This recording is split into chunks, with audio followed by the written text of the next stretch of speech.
الحمد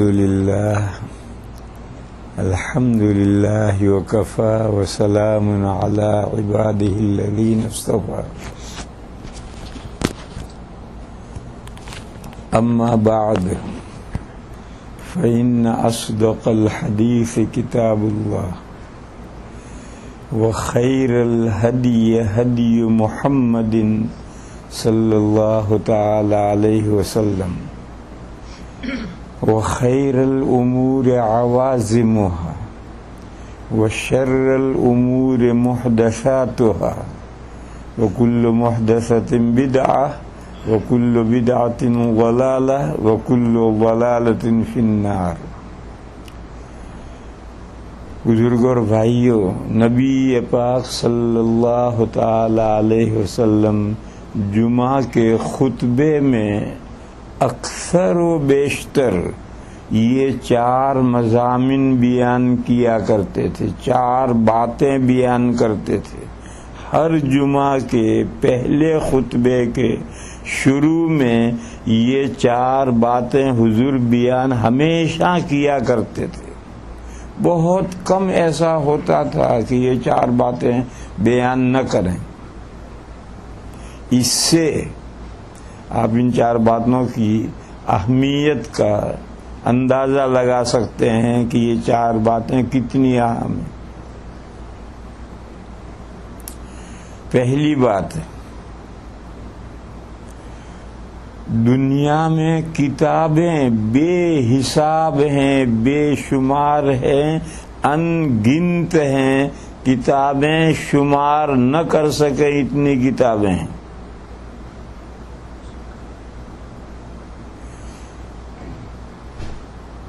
پھر کتابوں سے آگے باتیں ہیں، باتوں کا کوئی حساب ہی نہیں، آدمی 24 گھنٹے باتیں کرتا رہتا ہے۔ کوئی باتیں کرنے والا نہیں ہے تو اپنے من میں اپنے آپ سے باتیں کرتا ہے۔ حضور پاک صلی اللہ علیہ وسلم نے فرمایا، ان خیر الحدیث کتاب اللہ، بہترین بات اللہ کی کتاب ہے۔ تمہیں باتیں کرنی ہو اللہ کی کتاب سے باتیں کرو، تمہیں پڑھنی ہو اللہ کی کتاب پڑھو۔ اللہ کی کتاب سے بہتر دنیا میں کوئی کتاب نہیں۔ مگر میرے بھائیو، ہمارا حال یہ ہے کہ ہم سب کچھ پڑھ سکتے ہیں، نہیں پڑھتے تو اللہ کی کتاب ہی کو نہیں پڑھتے جتنی اسے پڑھنا چاہیے۔ اللہ کی کتاب کو جتنا پڑھنا چاہیے اتنا ہم نہیں پڑھتے۔ حالانکہ دنیا میں جتنی باتیں ہیں ان باتوں میں سب سے بہتر اللہ کی کتاب ہے۔ اور رمضان شریف سے تو قرآن کریم کی خاص مناسبت ہے۔ اسی رمضان میں قرآن شریف اتارا گیا ہے، اس کی ابتدا رمضان ہی سے ہوئی ہے۔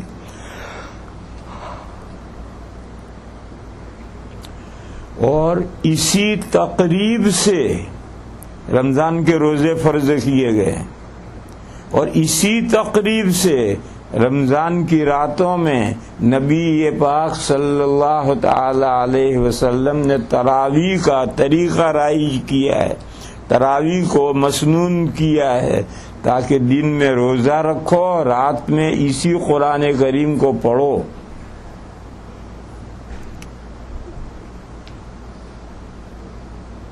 بس رمضان شریف سے قرآن کریم کو خاص مناسبت ہے، تو ہمیشہ ہی پورا سال قرآن کریم پڑھنا چاہیے۔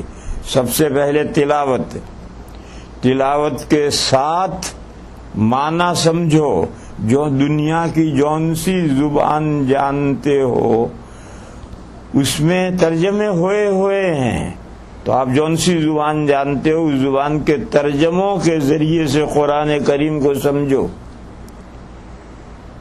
دیکھو قرآن کریم میں سمجھنے کے 2 مرحلے ہیں۔ ایک نصیحت پذیری کے لیے سمجھنا، یہ سمجھنا قرآن کریم کا بہت آسان ہے۔ قرآن کریم میں ہے وَلَقَدْ يَسَّرْنَا الْقُرْآنَ لِلذِّكْرِ فَهَلْ مِن مُدَّكِرٍ۔ ہم نے قرآن کریم کو سمجھنے کے لیے، نصیحت قبول کرنے کے لیے، ہم نے قرآن کریم کو نصیحت قبول کرنے کے لیے آسان کر دیا ہے، بس کیا کوئی ہے قرآن کریم سے نصیحت قبول کرنے والا؟ تو ایک تو قرآن کریم سے نصیحتیں حاصل کرنا ہے، اس کے اعتبار سے قرآن ویری ایزی،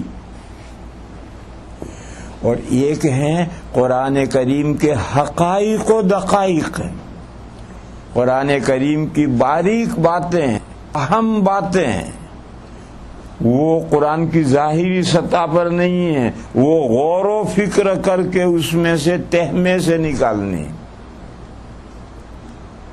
یہ دوسرا موضوع مضمون قرآن میں ویری ہارڈ، لہذا ادھر مت گھسو، وہ مجتہدین کے لیے، علماء کے لیے چھوڑ دو، وہ ہم جیسے علماء کے بس کا بھی نہیں، بڑے درجے کے علماء ہیں، ان کے لیے وہ مضمون چھوڑ دو۔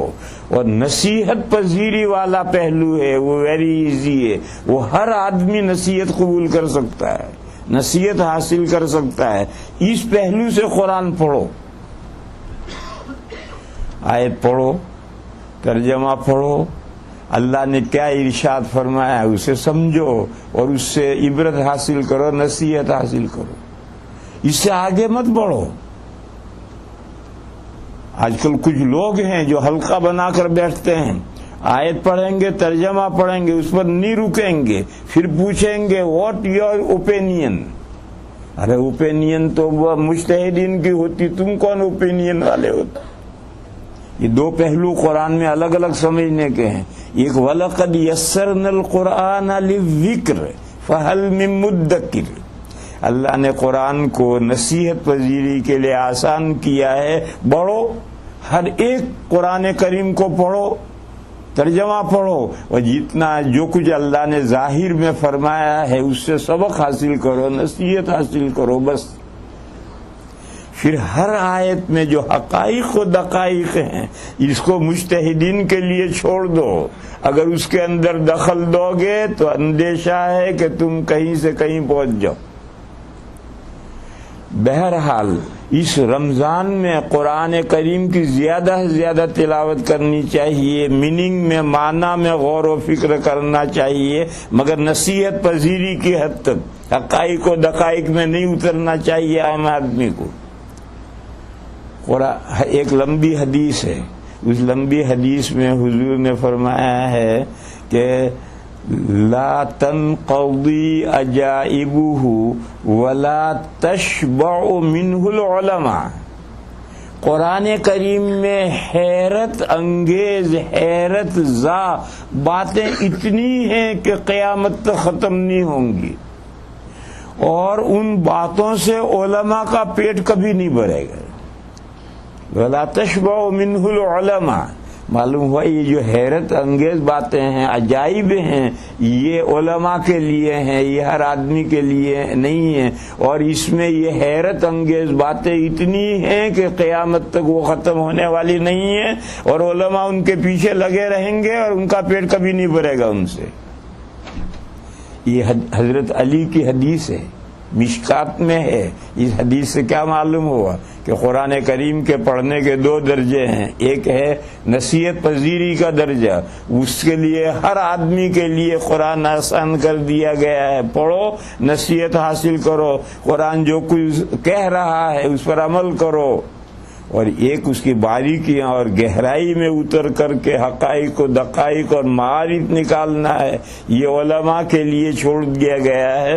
یہ عام لوگ اگر اس میں گھسیں گے تو وہ صحیح مقصد تک نہیں پہنچیں گے، کہیں سے کہیں پہنچ جائیں گے۔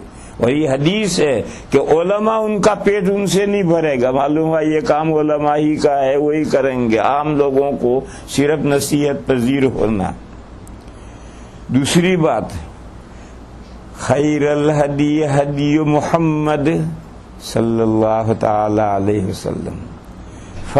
حضور ہمیشہ فرماتے تھے ہر خطبے میں کہ زندگی گزارنے کے اسٹائل طریقے بہت ہیں دنیا میں، قوموں کے اعتبار سے، ملکوں کے اعتبار سے، لوگوں کی چاہتوں کے اعتبار سے. زندگی گزارنے کے طریقے اتنے ہیں کہ کوئی حد و حساب نہیں. ان لائف اسٹائل، اس میں سب سے بہتر طریقہ زندگی لائف اسٹائل کیا ہے؟ حضور نے فرمایا کہ محمد صلی اللہ تعالی علیہ وسلم کا جو لائف اسٹائل ہے، جو طریقہ زندگی ہے، یہ دنیا کے تمام طریقوں میں سب سے بہتر ہے. ایک تو تمام باتوں میں سب سے بہتر اللہ کی کتاب ہے. دوسرا، دنیا میں طرق ہائے زندگی گزارنے کے جو اسٹائل ہیں، چہرہ کیسا ہو، سر کے بال کیسے ہوں، چہرے میں داڑھی ہو نہ ہو، کرتا کیسا ہو، پاجامہ کیسا ہو، چال کیسی ہو، ڈھال کیسی ہو، لوگوں کے ساتھ معاملات ہوں تو برتاؤ کیسا ہو، رہنا کیسا ہو، سہنا کیسا ہو، اٹھنا کیسا ہو، بیٹھنا کیسا ہو. یہ پوری لائف اسٹائل زندگی گزارنے کا طریقہ، اس کو عربی میں ہدیون کہتے ہیں. تو فرمایا کہ سب زندگی گزارنے کے جتنے طریقے ہیں ان میں سب میں اچھا طریقہ نبی پاک صلی اللہ علیہ وسلم کا ہے. لہذا اس طریقے کو اپناؤ. آپ ایسے ملک میں ہیں، اور ایسے ملک کی بات بھی کیا کہو، اب تو ساری دنیا ایک جیسی ہو گئی ہے، سب جگہ غیروں کے طریقے چل پڑے. یہ ٹی وی، یہ جب سے مصیبت دنیا میں آئی ہے، ایک جگہ کے برے طریقے منٹوں میں ساری دنیا میں پھیل جاتے ہیں. اور شیطان پیچھے پڑا ہوا ہے لوگوں کو، وہ فوراً ترغیب دیتا ہے کہ تم نے ٹی وی میں جیسا آدمی دیکھا تھا تم بھی ویسے بنو. وہ فٹافٹ لوگ وہ طریقہ اختیار کرنا شروع کر دیتے ہیں اور نبی پاک صلی اللہ تعالی علیہ وسلم کے طریقے سے دور ہٹ جاتے ہیں. حالانکہ حضور فرماتے تھے کہ زندگی گزارنے کے جو طریقے ہیں دنیا میں بے شمار، اس میں سب سے ویری بیسٹ، بہترین اعلیٰ درجے کا طریقہ حضور کا ہے. یہاں ایک سوال ہے کہ نبی پاک صلی اللہ تعالی علیہ وسلم کا طریقہ زندگی کیا تھا؟ لباس، پہننا، اوڑھنا، تراش خراش، سر کے بال، چہرے کے بال، بغل کے بال، زیر ناف کے بال، ناخن وغیرہ، پوری زندگی گزارنے کا طریقہ کیا تھا؟ ایک چھوٹا سا مختصر جواب، ہر زمانے میں ہر جگہ کے نیک لوگوں کا جو طریقہ ہے وہی حضور کی لائف ہے. کوئی پڑھنے نہیں جانا، اب اپنی ہی بستی میں جس کو آپ سمجھیں کہ اللہ کا نیک بندہ ہے، یہ عالم ہے، پڑھا لکھا ہے، دین جانتا ہے، اس کا جو طریقہ زندگی ہے وہی حضور کی سنت ہے. بہت چھوٹا سا قاعدہ، کوئی ضروری نہیں کہ ساری دنیا میں میرے جیسا پاجامہ لوگ پہنے، کوئی ضروری نہیں ہے کہ ساری دنیا میں میری جیسی ٹوپی لوگ پہنے. البتہ ہر ملک میں، ہر علاقے میں جو علماء کا اور صلحاء کا جو لباس، چہرہ، تراش خراش، اوڑھنا بچھونا، جو صلحاء اور علماء کا جو طریقہ ہے وہی سنت ہے. کیونکہ موسموں کے اعتبار سے طریقے بدلتے ہیں، موسموں کے اعتبار سے طریقے بدلتے ہیں، ویدر کے لحاظ سے لباس کے اندر فرق پڑتا ہے. لہذا اگر ٹھنڈا ویدر ہے تو وہاں پاجامہ اور طرح کا ہوگا، گرم ویدر ہے تو وہاں پاجامہ لوگ پہنیں گے نہیں، لنگی پہنیں گے. لہذا ہر علاقے میں، ہر جگہ میں علماء اور صلحاء کا جو لباس ہے وہی سنت لباس، ان کی جو شکلیں ہیں وہی حضور کی شکلیں ہیں، ان کا اٹھنا بیٹھنا کھانا پینے کا جو طریقہ ہے وہی حضور کا طریقہ ہے. اور بہترین لائف اسٹائل نبی پاک صلی اللہ علیہ وسلم کی ہے. لہذا میرے بھائیوں غیروں کے نقش قدم پر مت چلو، اپنے آقا کے نقش قدم پر چلو. انہی کا دامن ہم نے تھام رکھا ہے. دنیا میں ہماری بھلائی ان کے ساتھ وابستہ ہے اور آخرت میں بھی ہماری کامیابی انہی کے ساتھ وابستہ. لہذا یہ ہمارے یہاں جو طریقے لوگوں کے نوجوانوں کے خاص طور چل پڑے ہیں کہ جیسا دیش ویسا بھیس، ایک طریقہ چل پڑا ہے کہ جیسا دیش ویسا بھیس، یہ صحیح نہیں ہے. پتہ نہیں کس کا جملہ ہے، تم نے گڑھ رکھا ہے کہ کوئی جملہ قرآن میں آیا ہے، کہیں حدیثوں میں آیا ہے، کسی بزرگ نے کہا ہے، کسی عالم نے کہا ہے. خود ہی جملے گھڑتے ہو، سنٹینس گھڑتے ہو اور پھر خود ہی استدلال کرتے ہو. اور یہ تو حضور کا پاک ارشاد ہے، ان خیر الہدی ہدی محمد صلی اللہ تعالی علیہ وسلم. دنیا میں جتنے لائف اسٹائل ہیں ان میں ویری بیسٹ لائف اسٹائل نبی پاک صلی اللہ تعالی علیہ وسلم کا طریقہ زندگی ہے. لہذا میرے بھائیو اسے اپناؤ، دیش کے بھیس پر نہ ریجو، نہ جاؤ. تیسری بات حضور فرمایا کرتے تھے خیر الامور عوازمها، وہ باتیں دین کی، وہ باتیں جو پختہ ہیں اور پہلے سے چلی آ رہی ہیں، یہ بہترین باتیں ہیں. خیر الامور عوازمها. آج کل ایک جملہ چلا ہوا ہے، لوگوں نے چلایا ہے، اس سے بات سمجھنے میں مدد ملے گی. ایک جملہ انہوں نے چلایا ہے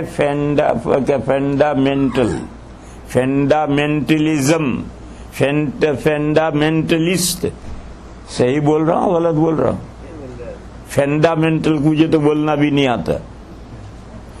یہ جس کو یہ لوگوں نے چلایا ہے، اسلام مخالف طاقتوں نے اسلام کے ویلیوز کو ذہنوں میں کمزور کرنے کے لیے یہ لفظ چلایا فنڈامنٹل.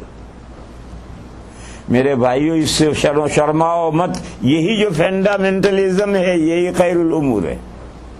نبی پاک صلی اللہ تعالی علیہ وسلم فرماتے ہیں کہ جو پہلے سے اسلام کی اقدار اور ویلیوز چلی آ رہی ہیں وہی خیر الامور، بہترین باتیں ہیں.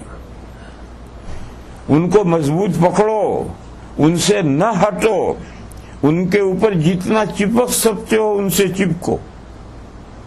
اور یہ جو کہنے والے کہنے دو انہیں، ہمارا کیا بگڑتا؟ وہ کہتے ہیں آپ تو قبول کیجئے کہ ہاں بھئی ہم فنڈامنٹل ہیں، ہاں ہم پرانی چیزوں باتوں کو لینے والے ہیں اور ہر ایک کو لینا ہے.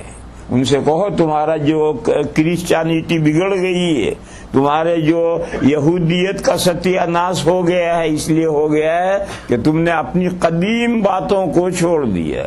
اگر تم اپنی پرانی باتیں لیے ہوتے تو تمہارا نقشہ کچھ اور ہوتا. اور آج بھی مسلمان جہاں اپنی پرانی باتوں کو چھوڑ دیا ہے، اس کا نقشہ ہی بدل گیا ہے. اور وہ مسلمان جنہوں نے صحابہ، تابعین اور تبع تابعین ان تین زمانوں کو اپنے پیش نظر رکھ کر کے ان باتوں کو گلے لگایا، ان کا نقشہ اور ہے. اور جو ان باتوں سے ہٹ گئے ان کی صورتحال بدل گئی. تو تین باتیں خیر الامور عوازمها، بہترین باتیں پرانی باتیں. بہترین بات پرانی باتیں جو قرآن و حدیث، صحابہ، تابعین اور تبع تابعین کے زمانے میں جو باتیں تھیں وہ بہترین باتیں ہیں. ادھر لوٹو، ادھر ان باتوں کو مضبوط پکڑو. چوتھی بات فرماتے تھے شر الامور محدثاتها. دین میں جو نئی نئی باتیں لوگوں نے نکالی ہیں وہ بدترین باتیں ہیں. شر الامور محدثاتها. دین میں قرآن میں نہیں ہے، حدیثوں میں نہیں ہے، صحابہ تابعین اور تبع تابعین کے زمانے میں نہیں تھی، بعد میں وہ باتیں دین کے تعلق سے لوگوں نے بڑھائی، یہ بدترین باتیں ہیں۔ وَشَرَّ الْأُمُورِ مُحْدَثَاتُهَا وَكُلُّ مُحْدَثَةٍ بِدْعَةٍ، جو بھی نئی بات دین میں نکالی گئی ہے وہ بدعت ہے۔ دین میں جو بھی نئی بات نکالی گئی وہ بدعت ہے۔ وَكُلُّ بِدْعَةٍ ضَلَالَةٍ، اور جو بھی بدعت ہے وہ گمراہی ہے۔ وَكُلُّ ضَلَالَةٍ فِي النَّارِ، اور ہر گمراہی کو جہنم میں جانا ہے۔ ہدایت ہی جنت میں جائے گی، گمراہی جنت میں نہیں جا سکتی۔ یعنی جو بندہ ہدایت پر ہے وہی جنت میں جائے گا، گمراہی پر ہے وہ جنت میں کیسے جائے گا؟ جہنم میں جائے گا۔ وقت ختم ہو گیا ہے، ایک چھوٹی سی مثال دے دوں۔ جب زمانہ لمبا ہوتا ہے، یہی بلڈنگ ہے، اگر 100 سال پڑی رہے تو اس بلڈنگ میں چھت میں مکڑیاں جالے تن دیں گی، اور وہ جالے جمع ہو کر کے لٹک کر کے پوری چھت میں جھالر معلوم ہوں گے۔ دیوار پر سے پینٹ پھیکا پڑے گا، صحن کے اندر کھڈے اور گھڑے پڑیں گے، ہر چیز میں یہی ہوتا ہے۔ اسلام کی عمارت زمانہ لمبا ہونے کے بعد یہ جو مکڑی نے چھت میں جالے کھینچ دیے اور جالے لٹک رہے ہیں، لوگ سمجھتے ہیں کہ یہ سنتیں ہیں، یہ دین کی باتیں ہیں۔ یہ دین کی باتیں نہیں ہیں، یہی بدعات ہیں جو دیکھنے میں جالر سے لٹکتے ہیں، حقیقت میں مکڑی کے اور صحن میں کھڈے پڑے ہیں، دیوار پر کہیں کہیں رنگ پھیکا پڑ گیا ہے تو آدمی سمجھتا ہے کہ دیوار کا نقش و نگار ہے۔ ارے نقش و نگار نہیں ہے، ایک پینٹ بگڑ کر کے ایسا ہو گیا ہے۔ زمین میں جو کھڈے ہیں وہ کوئی نقش و نگار نہیں ہے، وہ زمین کے کھڈے میں صحن بگڑ کر ایسا ہوا ہے۔ میرے بھائیو ایسا سمجھو، ایک مثال ہے، زمانہ جب بھی لمبا ہوگا، اسلام کو 1400 سال گزر گئے، 15ویں صدی آئی، 100 سال ہوتے ہوتے عمارت خراب ہوتی ہے، تو اسلام میں بھی جب جہالت آتی ہے، قرآن و حدیث سامنے نہیں رہتے ہیں، صحابہ تابعین اور تبع تابعین سامنے نہیں رہتے ہیں، تو ایسا نقشہ ہوتا ہو جاتا ہے۔ یہ بدعات ہیں۔ حضور فرمایا کرتے تھے کہ دین میں ہر نئی بات بدعت ہے، اور ہر بدعت گمراہی ہے، اور ہر گمراہی کو جہنم میں جانا ہے، جنت میں نہیں جا سکتی۔ لہذا میرے بھائیوں، جو عوازم ہیں، دین کی پختہ باتیں ہیں جو قرآن و حدیث سے ثابت ہیں، جو صحابہ تابعین اور تبع تابعین کے دور میں تھیں، انہی باتوں کی طرف لوٹو، انہی باتوں کو مضبوط پکڑو۔ بعد کے زمانوں میں لوگوں نے دین کے نام پر جو طرح طرح کی باتیں کی ہیں، جس کا قرآن میں کوئی ذکر نہیں ہے، حدیث میں کوئی ذکر نہیں ہے، صحابہ تابعین اور تبع تابعین کے زمانے میں وہ باتیں نہیں تھی، ان کو چھوڑو، وہ بدعات ہیں، اور بدعات کا انجام جہنم ہے۔ وآخر دعوانا ان الحمدللہ۔ Alhamdulillah, Jazakallah to Maulana. Alhamdulillah. Briefly, what Maulana said in Urdu, so one hadith Nabi sallallahu alayhi wa sallam used to say in